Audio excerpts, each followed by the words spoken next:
자화상 하겠습니다. 연동주 작품이죠. 자화상이 무슨 뜻이야? 자신의 그림. 그죠? 자기를 그린 그림이 자화상입니다. 그렇죠? 그럼 자화상이니까 당연히 뭐야 그러면? 우리가 뭐라 윤동주 시에는 뭐가 많이 나오지? 성찰. 그렇습니다. 그래서 성찰이 많이 나오는데 당연히 이거 성찰적인 작품이다 라고 봐야 되겠죠. 윤동주는 일제강점기 시인이죠. 그래서 몇 년도부터 여기 이쪽에 보면 돼 있잖아. 1917년부터 1945년까지 사셨어요. 그래서 우리가 일제강점기가 된 게 1910년이니까 이분은 그리고 해방된 게 45년이죠. 그러니까 이분이 일제강점기 내내 사시다가 돌아가신 분이에요. 불행한 분이죠, 어떻게 보면. 네. 그런 거에 아픔을 안 느끼면 괜찮은데 또 아픔을 굉장히 느끼는 그런 지식인이었다. 이렇게 생각할 수 있습니다. 자, 그래서 이 작품은 성찰적인 작품인데 성찰한다는 건 자기를 뭐 한다는 거예요? 자기를 살펴본다 이런 뜻입니다. 자기를 살펴보다 보면 자기의 좋은 점만 보이는 게 아니라 자기의 주로 나쁜 점이 많이 보이잖아. 내가 내 자신을 제일 많이 알잖아, 그지? 그러니까 자기 자신에 대해서 뭘 느끼게 돼 그러면 내가 나의 나쁜 모습은 싫어하게 되잖아요. 근데 또 한편으로는 내가 나를 버릴 수는 없으니까 어떤 생각도 들어. 불쌍하기도 하고. 그래서 뭐도 느끼고 연민도 느끼고. 그 다음에 또 뭐도 느껴? 미움도 느끼고. 그지? 그리고 자기가 안에서 이제 갈등이 있는데 그 갈등을 계속 갖고 갈 수도 있지만 결국은 어떻게 돼? 또 화해를 해야 되겠지, 그지? 그래서 이제 그런 경우를 뭐라 그래? 화해한다. 자신과 화해한다. 이렇게 생각하면 됩니다. 그래서 여기는 이제 그런 작품들인데 한번 살펴봅시다. 시를 들어갈게요. 산모퉁이를 돌아서 논과 외딴 우물을 홀로 찾아갔다 이렇게 돼 있습니다.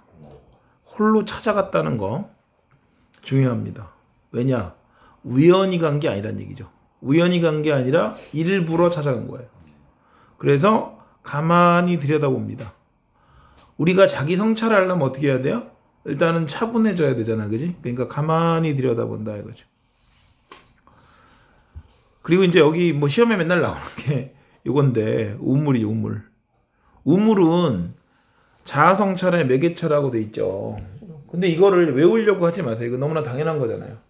자기의 모습을 성찰하려면 자기 모습을 비춰봐야 됩니다.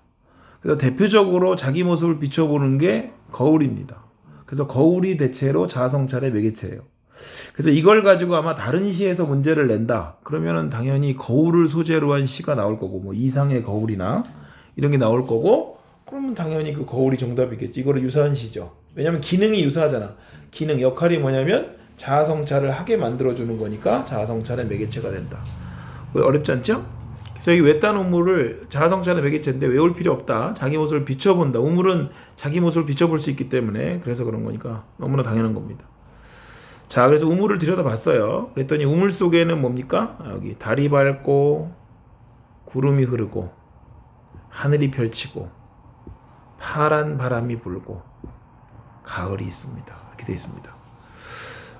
전체적으로 평서문으로 되어 있습니다. 그죠? 네, 요란하지가 않아요. 무슨 뭐 감탄문이라든가, 와우, 우물 너무 아름답네, what a wonderful well, 뭐 이런 거 아니에요. 그런 게 아니라 그냥 평서문으로 담담하게 얘기하는 것 같아요. 이게 이 시의 특징입니다. 자, 지금 여기 표현 방식으로는 달이 밝고 구름이 흐르고 하늘이 펼치고 파란 바람이 불고 가을이 있다 그랬으니까 뭔가를 계속 지금 나열하고 있잖아요. 그러니까 무슨 법이다? 나열하는 걸 무슨 법이라고 그래? 열거법이라고 그러지. 그지? 열거법. 좋습니다. 자, 그 다음에는 여긴 지금 파란 바람이라는 말이 있어요. 파란 바람은 표현 방식이 두 개입니다. 오케이? 파란 바람은 표현 방식이 두 개다. 하나는 뭘까? 촉각. 그렇습니다. 촉각이요? 파란 바람인데 바람은 촉각이죠. 근데 바람이 색깔이 없잖아요. 그래서 그 색깔이 파랗다고 얘기한 거죠. 바람이 파랗다. 그러니까 촉각을 어떻게 시각화시켜서 표현한 거죠. 그래서 이걸 뭐라 그래? 공감각적 표현이라고 한다. 공감각이라고 하는 거는 어떤 하나의 감각을 다른 감각으로 바꾸는 건데 원래 있던 감각은 우리가 경험할 수 있는 감각입니다.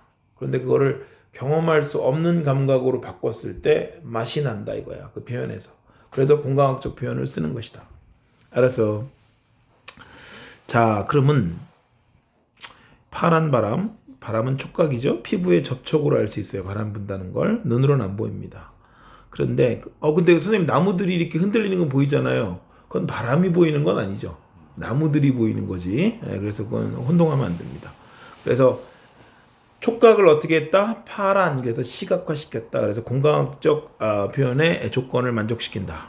그런데 여기 보니까 시적 허용이라고도 돼 있죠. 네, 시적 허용은 또 뭐냐? 시적 허용은 원래 이제 허용해 준다는 게 뭘 허용해 주냐면 문법적으로 맞지 않아도 허용해 주겠다 그런 뜻입니다.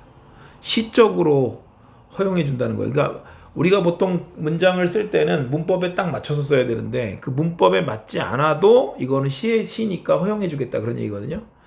근데 이제 우리가 보통 파란 이러지 파란이라는 말은 없습니다. 국어사전에. 그런데 이렇게 시인들이 일부러 시어를 다르게 써요. 왜? 시적 맛을 위해서.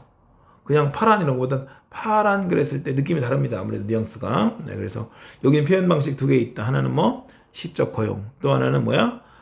공감학적 표현인데 시적 허용은 뭐라고?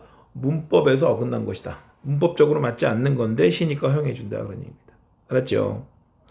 자, 그 다음에 그리고 한 사나이가 있습니다. 이렇게 돼 있어요.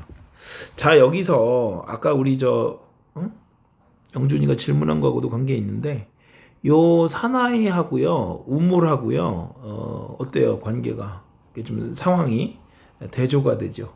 우물은 굉장히 아름답죠. 그러니까 우물에 있는 풍경은 자연의 풍경인데 자연 풍경은 굉장히 아름답습니다. 그런데 자기는 어떻습니까? 자기 한 사나이는 바로 시적 화자 자신을 얘기하는데 근데 자기는 굉장히 초라하다. 왜 이런 방식을 쓰느냐? 대조시키면 효과가 더 있죠. 그래서 대조를 시키는 겁니다. 그래서 한 사나이가 있습니다. 그러니까 아름다운 자연 속에서 자기를 보면은 더 초라하게 느껴지겠죠. 그래서 그 효과를 노린 겁니다. 그래서 이제 여기부터 화자의 자기 자신에 대한 정서, 심리가 있습니다. 이게 굉장히 시험의 포인트죠. 굉장히 중요한 거죠. 처음에 어떻게 됩니까? 어쩐지 그 사나이가 미워져 돌아갑니다. 그래서 미움이 있습니다. 처음에는 뭐예요? 미움이 있어요. 물론 그 전에 뭐도 있었겠어? 부끄러움도 있었겠지. 윤동주 시에서 부끄러움은 굉장히 중요한 거죠. 네, 근데 그 부끄럽고 그 다음에 그래서 이제 내 초라한 내가 밉습니다. 시험은 미움부터 나옵니다. 부끄러움은 신경 안 쓰셔도 돼요. 물론 부끄러움을 요구하는 부분이 있으면 물론 그거는 하면 되지만. 네. 자, 나를 본 순간 어때? 초라해. 그래서 미워. 그래서 이제 돌아갑니다. 돌아가는데 돌아간다는 건 무슨 얘기야? 내 사나이가 이제 그 사나이 즉 나의 부정적인 자아가 미워서 그래서 이제 돌아갑니다. 싫다는 얘기예요. 근데 그 사나이가 어떻게 돼? 가엾어진다 이거지. 그렇잖아? 우리가 항상 그런 거 있잖아. 우리 보면은 이게 뭐 윤동주만 이런 느낌을 갖는 게 아니라 우리는 사소한 일상생활에서도 항상 자기 자신에 대해서 좋아하는 모습이 있고 싫어하는 모습이 있어요. 근데 싫어하다가도 어떻게? 그래도 뭐 난데 뭐 어떡하겠어. 그것도 나의 모습인데, 그지? 예, 그래서 사나이가 미워져 돌아가고 그 다음에 가다가 보니까 가엾어진다 이거지. 그 도로 가서 들여다본다 이거. 도로가 들여다봐. 다시. 그래서 갔더니 사나이는 그대로 있어. 당연하죠. 우물인데 어디 가겠어요. 다시 그 사나이가 또 미워집니다. 아, 개새끼. 그러면서 또 미워져. 우리 이럴 수 있죠? 이런 걸 뭐가 교차한다 그러죠?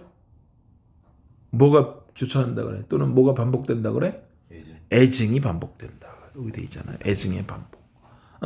애는 뭐야? 사랑하는 감정. 증은 미워하는 감정. 이 좋았다가 나쁘다, 좋았다, 나쁘다 이렇게 되는 거죠. 그죠? 우리 가족들한테도 이런 느낌 많이 갖지 않아요? 애증. 너무 심하진 않아도 있잖아. 어떨 땐 엄마가 밉다가, 어떨 땐 엄마가 고맙고 눈물 날 정도로 고맙고 막 이럴 때, 그지? 엄마는 오죽하겠어? 마찬가지지, 그지? 네. 그래, 안 그래, 마? 그지? 네, 아휴 이거 어떻게 해야 되나 이거를 뭐 이러면서 네, 엄마가 이마를 잡은 적이 한두 번이 아닐 것이다. 그래서 다시 그 사나이가 미워져 돌아갑니다. 근데 돌아가다 생각하니 그 사나이가 어떻게 돼? 이제 그리워집니다. 자, 어떻게 바뀌었어요? 어떻게 바뀌었어? 미움에서 시작해서 어디로 갔다? 연민으로 갔다가, 오케이? 미움에서 시작해서 연민으로 갔다가 다시 미움으로 가서 다시 그 다음에 그리움으로 바뀌고 있습니다. 오케이? 미연미그 알겠습니까? 미움, 연민, 미움, 그리움. 이게 굉장히 중요한 시험의 포인트죠. 이 부분은 알겠습니까? 네, 좋습니다. 근데 여기서 이제 우리가 또 그 조심해야 될 거는 이 그리움이라는 거의 대상은 누구냐라고 봤을 때 자기 자신 아니냐 이렇게 단순하게 생각하지 말고 현재의 자기 자신은 어쨌든 초라하잖아요.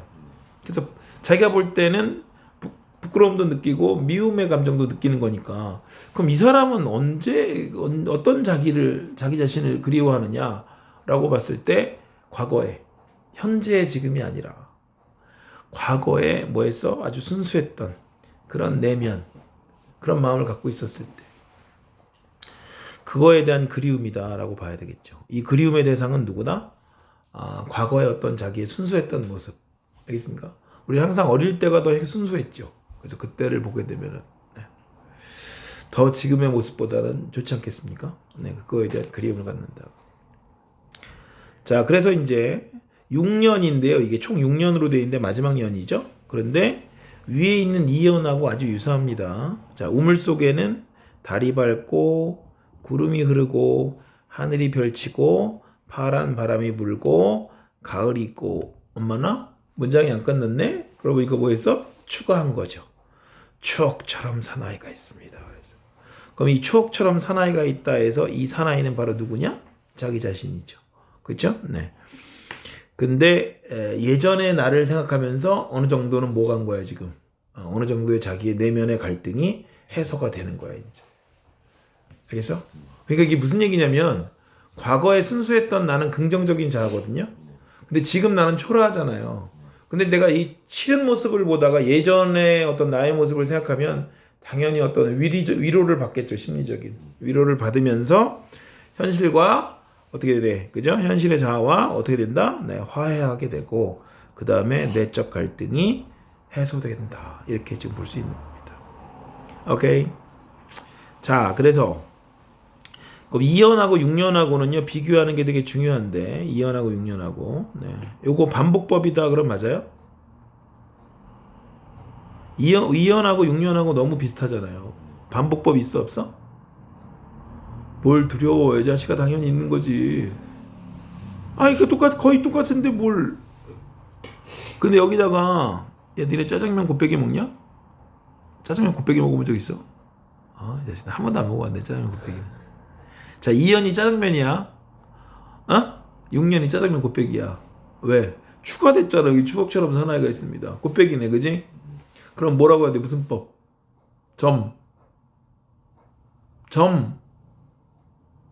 점층 새끼들아 점층. 순간적으로 기억이 안 났어요.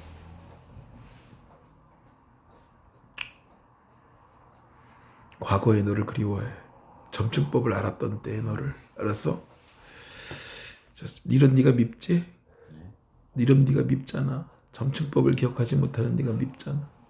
그러다가 다시 연민을 느끼고 다시 미움을 느끼고 그 다음에 과거에 내가 점층법을 알았던 나에 대해서 그리움을 느끼고 그리고 갈등이 해소되고 알겠어? 오케이 됐습니다. 이게 다야 자화상에서 낼게. 근데 니네는 지금 몇 문제야? 36문제짜리를 지금 푼 거야. 오케이. 됐습니까? 여기 질문 있나요? 제일 중요한 게 여기서 뭐라고요? 심리 변화 중요하고요. 네, 여기 구체적 행동도 나타나죠? 어떤 행동이 나옵니까? 여기서 이 심리 변화를 나타내는데 가서 들여다봤다가 돌아갔다가 다시 와서 들여다봤다가 이런 것들이 이제 그죠 구체적 행동이고 그런 것들로 인해서 심리 변화가 있다. 알겠습니까? 내신 문제를 풀든 수능 문제를 특히나 이제 내신 문제에서도 뭐가 중요한 거냐면 융통성이 있어야 돼요. 그러니까 내가 기본적인 내용들을 알고 학교 선생님이 응용해서 내는 문제를 맞출 수 있는 실력을 길러놔야지 단편적으로 외우기만 해갖고는 답이 그죠? 이게 제대로 문제를 풀 수 없습니다. 그래서 이 시라는 것이 이런 거고 표현 방식은 이렇게 정리해 놓으면 좋겠죠. 이 공간각도 있고 시적 허용도 있고 열거법도 있고 반복법도 있고 점층법도 있고 그렇구나. 뭐 이런 것들은 좀 알아놓는 게 좋겠지만 어쨌든 나머지 것들은 여러분들이 그 문제에 따라서 이렇게 융통성을 발휘해서 문제를 풀어야 된다. 알겠습니까? 오케이, 수고했습니다.